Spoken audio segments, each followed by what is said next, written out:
Hi viewers, వర్తమాన సామాజిక సమస్యల మీద ప్రశ్నించి చర్చించే దుయ్యబట్టే సినిమాలు అతి తక్కువగా రూపొందుతూ ఉంటాయి. ఎందుకొచ్చిన రిస్క్ అబ్బా అని దర్శక నిర్మాతలు సైలెంట్ అయిపోతారు.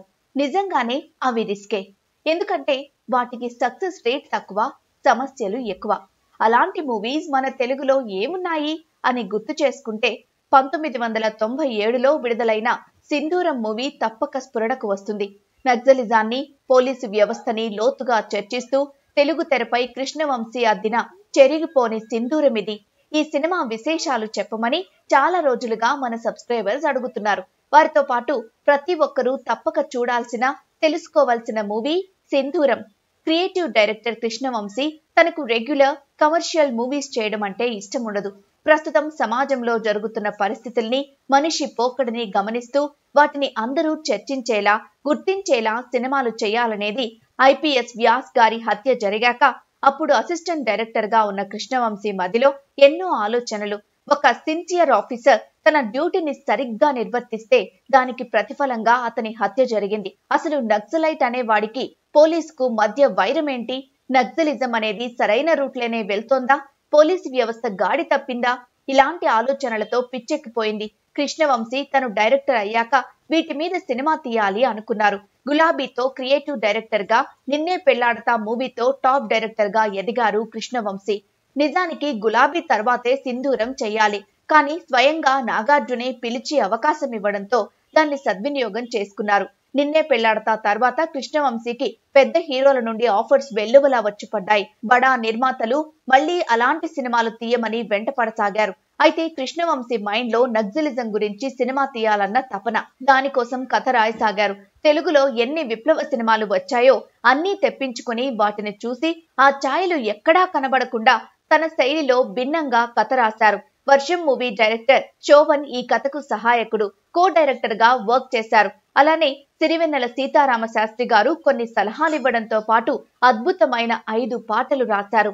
హాయ్ రే హాయ్ సాంగ్ చంద్రబోస్ రాశారు. చైతన్య ప్రసాద్, శోభన్, శక్తి డైలాగ్ వర్షన్ రాశారు. ఇక కాస్టింగ్. ఈ కథ చెప్తే ఏ హీరో ఒప్పుకోడు. అలా అని కొత్త వాళ్లతో అవుట్పుట్ రాబట్టుకోలేం. పైగా నిర్మాతలు కూడా తన నుండి చాలా పెద్ద మూవీ ఆశిస్తున్నారు. అందుకే తనే నిర్మాతగా మారాడు కృష్ణవంశీ. ఆంధ్ర టాకీస్ అనే బ్యానర్ స్థాపించి మొదటి మూవీగా సింధూరం ప్రకటించారు.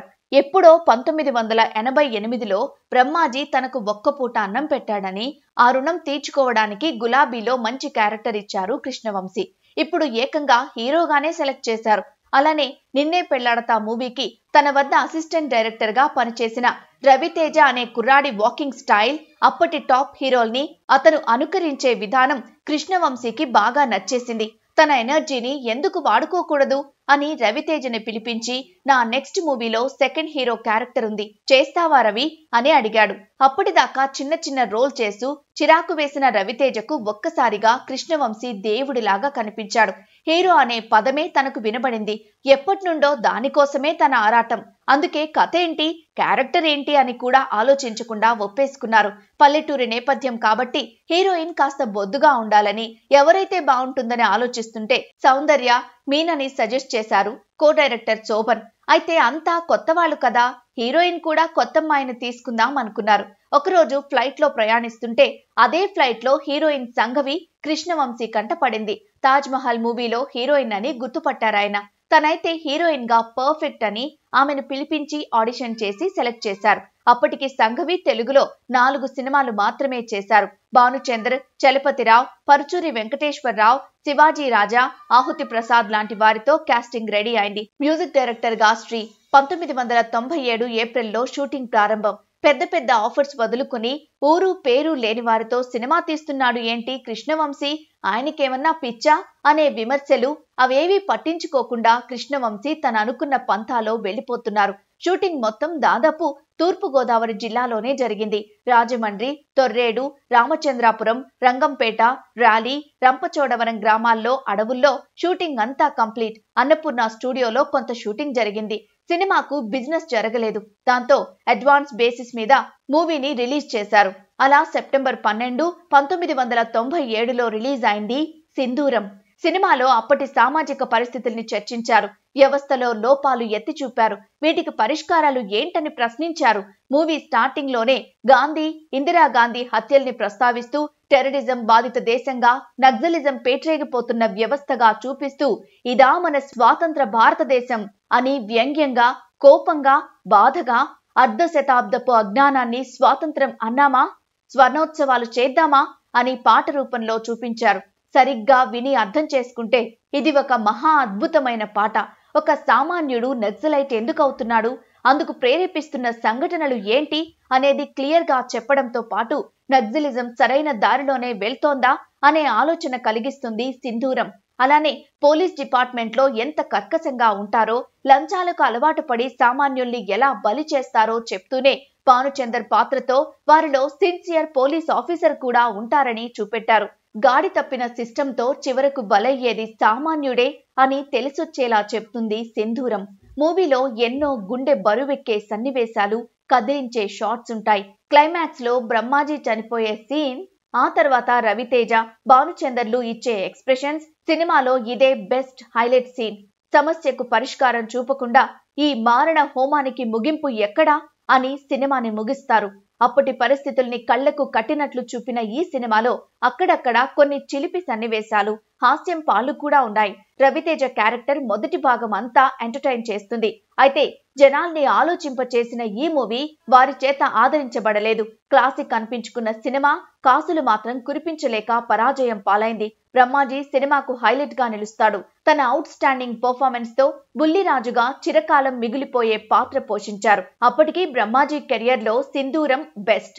ఇక రవితేజ తనకు వచ్చిన మొదటి అవకాశాన్ని 1000 రెట్లు ఉపయోగించుకున్నాడు. తన వైవిధ్యమైన నటన, కొత్తగా అనిపించే నడక, ఎమోషనల్ సీన్స్ లో తన పర్ఫార్మెన్స్ అందర్నీ ఆకట్టుకున్నాయి. రవితేజ టాలీవుడ్ కు మాస్ మహారాజ్ గా నిలవడానికి బీజం ఇక్కడే పడింది. బేబీగా సంఘవి గ్లామర్, పోలీస్ ఆఫీసర్ గా భానుచందర్, వైరాగిగా పరుచూరి వెంకటేశ్వరరావు ప్లస్ పాయింట్స్ అయ్యారు. డైరెక్టర్ కృష్ణవంశీ కథకు, దాన్ని ఆయన చెప్పిన విధానానికి సినీ విమర్శకులు కూడా ఫిదా అయిపోయారు. అంతఃపురం, ఖడ్గం లాంటి సినిమాలు తీయడానికి ఊతం ఇచ్చింది సింధూరం. సినిమా ఫ్లాప్ అయినా సరే ఇప్పటికీ తనకి ఇష్టమైన సినిమా సింధూరం అని చెప్తారు కృష్ణవంశీ. డైలాగ్స్ అన్ని ఆలోచించే విధంగా ఉండగా పాటలు సూపర్ హిట్ అయ్యాయి. అర్ధ శతాబ్దపు పాట రాసిన సిరివెన్నెల గారికి ఎన్ని దండాలు పెట్టినా తప్పులేదు. అలానే చంద్రబోస్ గారు రాసిన హరే ఇప్పటికీ వినబడుతూనే ఉంటుంది, ఎప్పటికీ ఉంటుంది. ఇక సింధూరం బాక్సాఫీస్ విషయానికొస్తే ఈ సినిమా ఫ్లాప్ అంటే నమ్మబుద్ధి కాదు, డైజెస్ట్ చేసుకోలేం కూడా. అంత గొప్ప సినిమాని ఎందుకు ఫ్లాప్ చేశారా అని అప్పటి జనాల మీద మనకు కోపం రావడం సహజమే. అర్థం కాలేదో, అర్థం చేసుకోవడానికి టైం పట్టిందో తెలియదు కానీ సినిమా మాత్రం పరాజయం పాలైంది. కృష్ణవంశీని ఆర్థికంగా చిక్కుల్లో పడేసింది సింధూరం. అయితే ఉత్తమ చిత్రంగా నేషనల్ అవార్డు పొందడం మాత్రం కాస్త ఊరటనిచ్చే అంశం. అలానే 5 నంది అవార్డ్స్ కూడా సాధించింది సింధూరం. టాలీవుడ్ లో కల్ట్ క్లాసిక్ గా గుర్తింపు తెచ్చుకున్న సింధూరం రవితేజ హీరోగా పరిచయం చేసిన చిత్రంగా, సామాజిక సమస్యలపై గళమెత్తిన వన్ ఆఫ్ ది బెస్ట్ మూవీగా కృష్ణవంశీ తెలుగు తెరపై దిద్దిన చెరిగిపోని రక్తపు సింధూరంగా నిలిచిపోతుంది.